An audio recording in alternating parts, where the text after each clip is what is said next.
Misalnya contoh kita aja tinggal di Bogor gitu ya. Walaupun kita tidak sering ke hutan, tapi kalau hutan di puncak itu rusak, kita terkena banjirnya. Apalagi kalau teman-teman tinggal di Jakarta, masih sekarang udah merasakan ya banjir ya.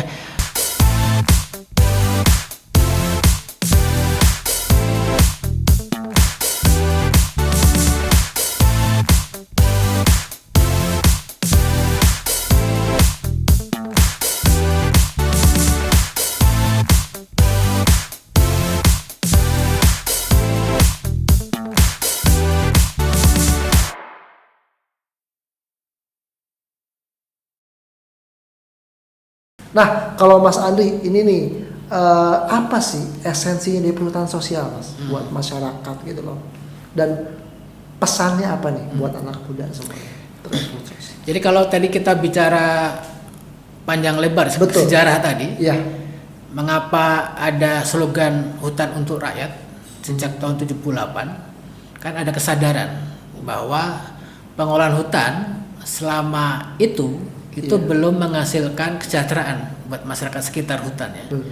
Kesejahteraan biasanya didapat oleh pemegang konsesi kan, yang kemudian keuntungannya buat mereka, tapi untuk kesejahteraan masyarakat itu kurang. Nah, semangat itu yang sebenarnya jadi esensinya. Nah, sehingga harapannya ketika masyarakat dilibatkan dalam pengolahan hutan, dilegalkan gitu ya oleh aturan, bahkan SK Menteri 35 tahun tadi. Nah, itu bisa pertama tadi dia bisa meningkatkan kesejahteraannya gitu ya. Nah, tetapi juga membantu pemerintah dalam melindungi hutan, menjaga hutan gitu ya. Dan memperkuat sosial kemasyarakatan. Nah, kira-kira itu esensinya. Jadi selain sebagai sarana resolusi konflik tadi. Jadi kira-kira itulah apa harapan perhutanan sosial, apa yang diharapkan gitu ya. Jadi tadi kalau kita juga bicara aturannya adalah ya perhutanan sosial adalah untuk meningkatkan kesejahteraan masyarakat, mengurangi kemiskinan. Makanya itu jadi program pemerintah untuk dalam mengurangi kemiskinan gitu. Salah satu caranya. Dan resolusi konflik. Jadi kira-kira itu esensi ya dari perhutanan sosial. Nah, buat pesannya nih buat teman-teman pendengar podcast dari Forest Talk apa nih buat teman-teman? Baik, jadi tadi perhutanan sosial itu esensinya adalah bagaimana upaya mensejahterakan masyarakat sekitar hutan. Saya pikir ini kan tujuan yang mulia ya, dan saya pikir patut juga didukung gitu, oleh semua pihak. Tidak hanya didukung masyarakat sekitar hutan, tapi juga kita semua yang tinggal di kota untuk mendukung ini. Kenapa gitu ya? Karena ketika hutan itu rusak, kita juga yang kena dampaknya ya. Misalnya contoh kita aja tinggal di Bogor gitu ya. Walaupun kita tidak sering ke hutan, tapi kalau hutan di puncak itu rusak, kita terkena banjirnya. Apalagi kalau teman-teman tinggal di Jakarta, masih sekarang udah merasakan ya banjir ya. Banjir sedikit hujan sedikit, tapi kalau deras, dan di Jakarta di puncak Bogor hujan juga itu banjir. Jadi saya pikir kita perlu mendukung ini. Kita perlu mendukung upaya-upaya masyarakat menjaga hutan, melindungi hutannya gitu ya. Jadi secara ekologis itu bisa kita dukung gitu ya. Bahkan kalau perlu tadi terlibat gitu ya. Bisa ikut support. Betul. Ya minimal doa lah. Tapi kalau bisa bantu nanam pohon juga gitu ya. Betul. Atau mendukung ternyata ini, dan mereka itu tidak bisa dibiarkan sendiri gitu ya. Jadi kalau misalnya ada persoalan ekonomi, kan kadang-kadang ekonomi, apalagi sekarang pandemi ya, butuh uang, ambil nebang pohon jual gitu ya. Karena itu dekat mereka. Nah, tapi kalau kita bisa memberikan, Pak saya bantu deh promosi wisatanya, atau saya bantu jual kopinya gitu ya. Nah, itu akan sangat membantu. Anak-anak muda sekarang kan kan suka ngopi gitu ya, kemudian suka jalan-jalan gitu ya, suka bikin video atau tulisan. Nah, itu bisa membantu.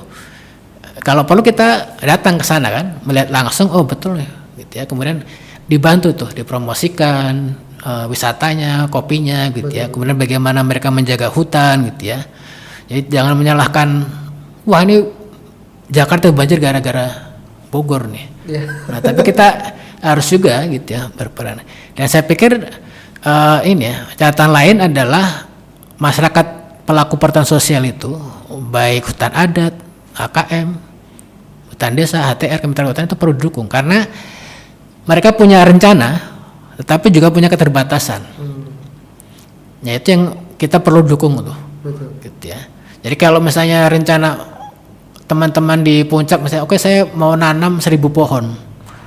Tapi mereka hanya bisa menyediakan 100 pohon. Yang 900 itu gimana nih? Mungkin bisa ke pemerintah, ke BPDAS gitu ya. Nanti dapat dukungan 100 pohon lagi. Yeah. Tapi masih kurang itu. Nah ini yang mungkin perlu kita dukung juga ya. Dan saya yakin lah anak-anak muda sekarang itu lebih peduli terhadap lingkungan, lebih peduli terhadap sesama gitu ya. Dan ketika kita dukung, saya yakin nanti ada manfaatnya atau ada keuntungan buat kita gitu ya. Ya, pasti. Itu mungkin harapan saya. Ya, baik. Terima kasih Mas Andri atas insight-nya, ilmunya. Benar juga nih, Sobat Hutan dimanapun kalian berada. Jadi memang Perhutsos itu skema dari pemerintah ya, gimana mendukung bahwa memang masyarakat itu memiliki peran yang sangat penting dalam menjaga hutan. Memang hutan itu kan tidak cuma hanya tegakan kayu, tapi kolaborasi antara masyarakatnya juga dalam mengelola dan sekaligus juga menjaga keseimbangan alam gitu Mas. Terima kasih banyak Mas Andri atas waktunya. Semoga nanti ke depannya kita bisa berkolaborasi lagi antara FPI dengan FKKM. Terima kasih Mas. Dan terima kasih juga buat Sobat Hutan dimanapun kalian berada. Jangan lupa follow media sosial kita di fpi.on.id gitu. Nah kalau Mas Andri ada media sosialnya FKKM atau Mas Andrinya? Ada FKKM .id juga lah. Karena yang kelola teman saya gak lupa juga. Tapi ada Instagramnya. Ya, Instagram ya. Baik teman-teman, terima kasih Sobat Hutan dimanapun kalian berada. Jangan lupa follow media sosial FPI @fpi.co.id dan media sosial dari FKKM.org ya. Harapannya kita ke depannya bisa saling menjaga hutan karena no forest no happiness. Kalau kita tidak menjaga hutan ya kita tidak bahagia. Sampai jumpa di next podcast. Yeay.